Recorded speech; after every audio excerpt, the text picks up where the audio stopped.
we've been away filming in a sweltering London. We've had a heat wave here in the capital city, haven't we, Carl? It's been hot, hasn't it? Been up to 100 degrees, record-breaking temperatures. Yeah. What have you been doing, though? Getting to see the place, having loads of walks, and that. I like to have walks. You know, watching what Like a people are dog. doing. Yeah! When he jumps off the couch and starts Exactly. scratching against the door. Suzanne thinks it's time. It's just good thinking time, though, isn't it? As well, having a walk. You've got no other clutter going on around you. And you just think about a lot of stuff. And, you know, like you say, with the weather being hot and stuff, a lot of insects knocking about. Right. So I've just been watching them. So while we've been filming, you've been watching insects? Yeah, just seeing, because everybody knows insects are out there, but no one's keeping an eye on them. What are they up to? What are you worried about? Loads at Steve, you wouldn't be laughing like that if you'd watch them, because they do some weird stuff and that, is what I mean. What sort of stuff? Any examples? I saw a bee have a heart attack. You saw a bee have a heart attack. Yeah. How were you sure it was a heart attack? Because what happened, I'd been Did it clutch its chest with all 6 legs? No, Were there some other little bee paramedics? No, I'd just been out in the park anyway, just looking at, you know, caterpillars knocking about, butterflies and stuff, so I was sort of aware. So when Suzanne goes to work, she goes, Carl, don't you waste the day. I want you to do some constructive stuff. But the thing is, so I'd been in the park and I was aware of the insects that are around us more than, like, most of the time. And I come out of the park, just crossing, like, sort of a busy road and what have you, and I saw this bee to the right of me, sort of in the air, and it was a big one, and I was a bit like, oh, let's watch that. And it just fell. It fell from the air in front of me, and it was on the pavement, and I thought, oh, what's going on here? And I looked at it for a bit, and it was really still. Gave it a little kick, just to see if there was any movement. Nothing. Stone, sort of, what's the saying? Stone cold dead. Yeah! Stone cold bee dead. So, yeah. that I like was... the fact that this bee suddenly saw Carl and had a heart attack. Yeah. It'd never seen anything that round before. Yeah. It just thought, it had approached him because he thought it was a sunflower. My God, it's a giant walking orange. Every dream has come true. No, but it just summed up life for me. I thought, that's like us, isn't it, at the end of the day? They have heart attacks, stress. You put it down to stress, do you? Well, it's in London, isn't it? You know, everything has stresses from living here. And they are bald, aren't they? They've got fur all over, but they lose the... I'm always overweight. It was a fat, bald bee.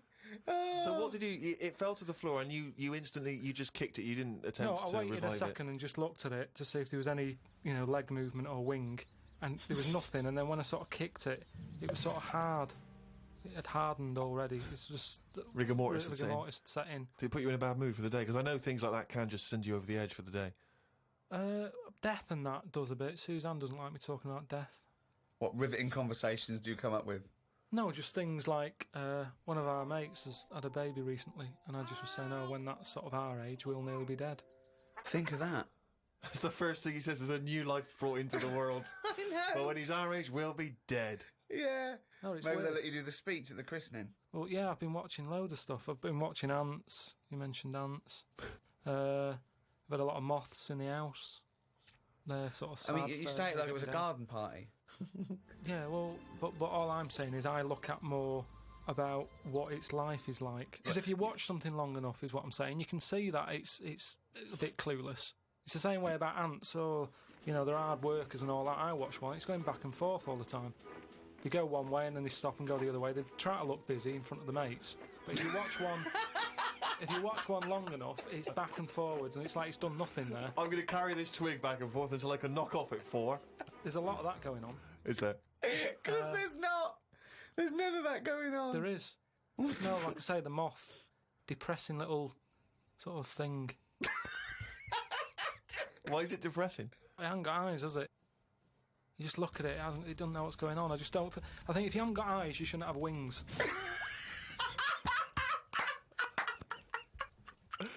That's a rule. If we could put that into practice, please. That's a great rule. That's a fantastic rule, isn't it? Yeah. If you haven't got eyes, you shouldn't have wings. I just was reading something about an octopus. That's like a killer octopus. And it annoyed me that this was knocking about now. because I didn't know. I thought they were quite friendly. Whenever you see them in cartoons and that, they're always happy, aren't they? And then suddenly, like, they've sort of brought the whole sort of creature down. Do you know what I mean? No, what do you mean? Well, just you know, when you see them in films, they're running about and that, and everybody likes an octopus. But this one that's on it was your fault, really, because you told me about that frog that's going about killing people. No, I didn't say that. So I looked it up on the internet at, like, other creatures and stuff.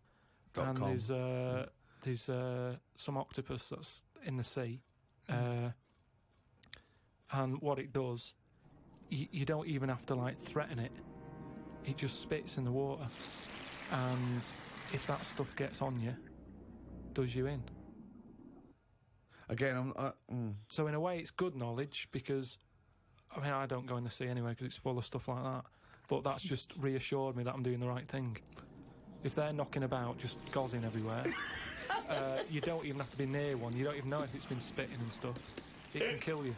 It just seems unfair. I haven't harmed it. I haven't gone near it. Why is it getting annoyed with me? Doesn't seem right. So that's where our knowledge has not helped that octopus out. Because now, when you eat them, I just think, yeah, have another one. Do you know what I mean? Get rid of them. Another conversation with himself. Another conversation with himself.